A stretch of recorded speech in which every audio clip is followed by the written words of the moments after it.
मराठवाड्याला पावसाचा विळखा। नांदेडमध्ये पावसाचा कहर। लाखो रुपयांचं पीक आणि शासनाची तुटपुंजी मदत। जुलै ते ऑगस्ट मध्ये जे होती केळीची त्या रोपामध्ये आता 2 फूट पाणी आलेलं आहे, ते सुद्धा आता येणार नाही। म्हणजे आमचे वरील समोर येणारे जे पिकं आहेत ते सुद्धा आमचे नुकसानीमध्ये आहेत। सध्या नुकसान जे झाले याच्यामध्ये तर शेतकऱ्याला काय द्यायला तर 10-15 हजार रुपये टाकायचे खात्यावर। 10-15 हजारांना खात्यावर टाकून काय उपयोगच होण्याचा त्याचा। गेल्या आठवड्याभरापासून मराठवाड्यात पावसाचा कहर आहे। रस्ते, पीक, गावकऱ्यांची घरं सर्वच पाण्याखाली आहेत।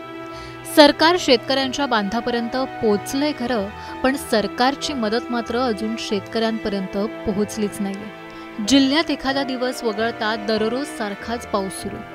शनिवारी झालेल्या पावसाने शेतीसह पिकांचं प्रचंड नुकसान झालंय। खरीपासह वार्षिक ऊस, केळी व हळदीचे पीकही पूर्णपणे पाण्याखाली गेले। अक्षरशः केळीच्या बागेत नदी नाल्यांचे पाणी शिरले। यामुळे केळी पिकावर रोग आलाय। केळीचे भाव प्रचंड घसरले असून आता ती केळी उत्पादनासाठी घेऊन जायला व्यापारी तयार नाहीयेत। आमचं लाखो रुपयांचं पीक गेलं आणि शासन तुटपुंजी मदत देत असून आम्हा शेतकऱ्यांचा बाजार मांडलाय, असा संताप केळी उत्पादन शेतकरी व्यक्त करतात। केळी उत्पादन शेतकरी संकटात सापडला असून शेतकऱ्याला प्रचंड वेदना सहन कराव्या लागतात। शासनाने ओला दुष्काळ जाहीर करून कर्जमाफी द्यावी अशी मागणी शेतकऱ्यांकडून होते। शेतकऱ्यांचं नेमकं म्हणणं काय आहे तुम्हीच ऐका।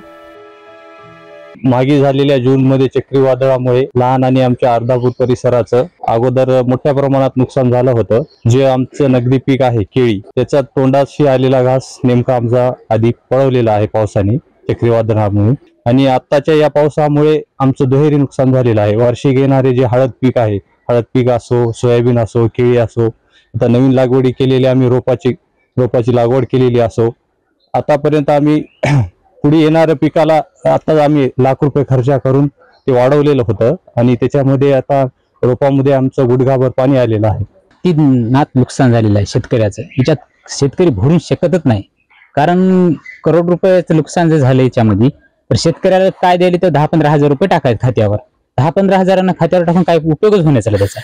काय होणार आहे त्याचं खतातच चाललं, ती खतात चाललं तर शेतकऱ्यांना लढायची पाळी आली। एक तर फाशी घ्यायचा टाइम आला, सरकार काय असं आश्वासन चालू आहे द्यायचं, बोलायची काय शक्यताच नाही द्यायची। त्याचं काय म्हणणं आहे शेतकऱ्याला काहीतरी देऊ देऊ देऊ, फक्त देऊ म्हणजे भोपळा द्यायला आणि गाजर द्यायच्या हातामध्ये शेतकऱ्याच्या। काहीच करत नाही शेतकऱ्याला। कर्ज देऊ माफ करू, कर्ज माफ करू, काहीच नाही। फक्त विधानसभेच्या वेळेस फक्त कर्ज माफ करू म्हणली, त्याचा काही विषयच नाही अजून काही। आता सरकार त्यांचे नियम बाजूला ठेवून दिलेल्या शब्दाला जागेल की नाही हे पाहणं महत्त्वाचं आहे। तुम्हाला या प्रकरणी काय वाटतं आम्हाला नक्की कळवा आणि तुमच्या ग्रामीण भागात पावसाची काय स्थिती आहे हे कमेंटमध्ये सांगायला विसरू नका।